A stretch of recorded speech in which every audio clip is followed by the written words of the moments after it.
Hello mga mamis! Welcome sa aming mini vlog! For today's video ay kakagising nga lang ng tao na to. Siyempre, hindi pwedeng mawala ang aking kape. Dahil grabe ang pagka-addict ng tao na to sa kape dahil kahit ang haling tapat nagkakape. Yung tipong pawis na buong pagkatao mo pero yung pagkakape hindi pwedeng mawala. Maglalagay na nga pala ako ng tubig mainit dahil kaping-kape na nga yun. At ayan, nalagyan ko na nga ng mainit. Siyempre pag may kape may tinapay. Hindi ko nga alam yung tawag sa tinapay na yan. Basta binili ko at day masarap siya. Gusto kong ipakita pero day hindi nagpo-focus yung camera ko. Diba nakakainis? Kaya naman nakasimangot niya ang tao na to dahil sa camera. Na mga time na yan, tulog pa nga yung Junakis kong makulit. Flex ko lang yung mainit kong kape. Ito nga pala yung tinapay. O diba nakita niya na ng maayos at nag-focus na nga siya. O diba sa wakas nakita na ng maayos. Maya-maya nagising na nga itong Junakis kong makulit. Madala pa ng tubig. Akala ko nga iinom yun pala itatapon-tapon lang. O diba kakagising lang pero grabe na ang kulit. Kaya naman pumasok na nga siya dito at nagpapasubo nga siya sa mami niya. At ito nga mga pinsan niya kakagising nga lang din. O diba tanghali na yun. Tinanghali na nga ng gising itong mga batang to. Pero hayaan nyo na kami lang din naman ang nandito.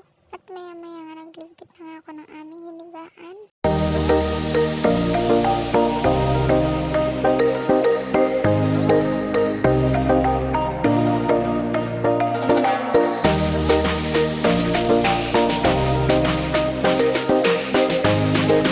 Pagkatapos ko nga magligpit, may dumating na akong parcel. Siyempre, hindi naman to para sa akin. Para nga to sa Junakis ko. Vitamins nga pala niya to at nakita ko nga lang to sa TikTok. Nakita ko kasi na magaganda nga yung mga comments. Nakakapagana nga daw talaga tong kumain sa mga Junakis nila. Kaya naman ilatry ko nga sa Junakis kong to kung effective ba. Orange flavor nga pala siya at sana magustuhan nga siya ng Junakis ko. At ayan, nabuksan ko na nga sa wakas. Sinabi ko nga muna at mamaya ko na siya papainumin. Habang nagbe-video nga ako, ayan natawa at pinakasabit pala.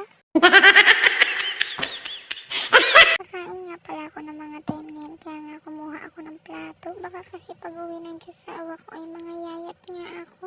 Charis. Pritong manok nga pala ang ulam natin for today's video. Seryoso yan. Pumipili na nga ako ng part na kukunin ko. At ayan, may napili na nga ako kung anong parte nga ang kukunin ko. Napili ko nga pala ay maging parte ng buhay mo. Uy, hindi ka magiging OA for today's video. Bago nga pala ako magsandok ng kanin, tinanong ko nga muna yung mga bata kung kumain na ba. Yung kuya na nga lang daw nilang hindi pa nga kumakain. Kaya naman ayan, maghahati na nga lang kami sa kanin. Nilagay ko na nga pala sa maliit na plato yung kanin at malagyan nga ng tubig to at mababaran nga siya. Para nga pag naghugas ako, hindi ako mahirapan. Mahirap kasi tanggalin o kuskusin kapag yung kanin nga ay tumigas na sa kaldero. Kaya naman nilagyan ko muna ng tubig yung kaldero para nga hindi nga tumigas yung kanin at lumambot nga. At sa wakas makakakain na nga ang tao na to. Baka mga yayat, kawawa naman.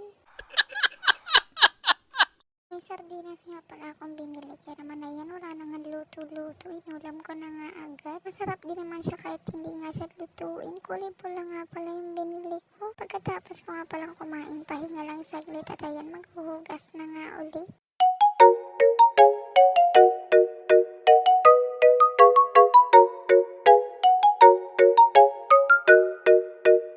Dami lang kasi ang tao dito at hindi ko naman to pwedeng iasa sa mga bata. Pinaglaro ko nga dito sa loob yung Junakis ko at naglalaro nga siya mag-isa. Tingnan niyo naman ang gagawin niya. Napakain nga niya yung laruan niya.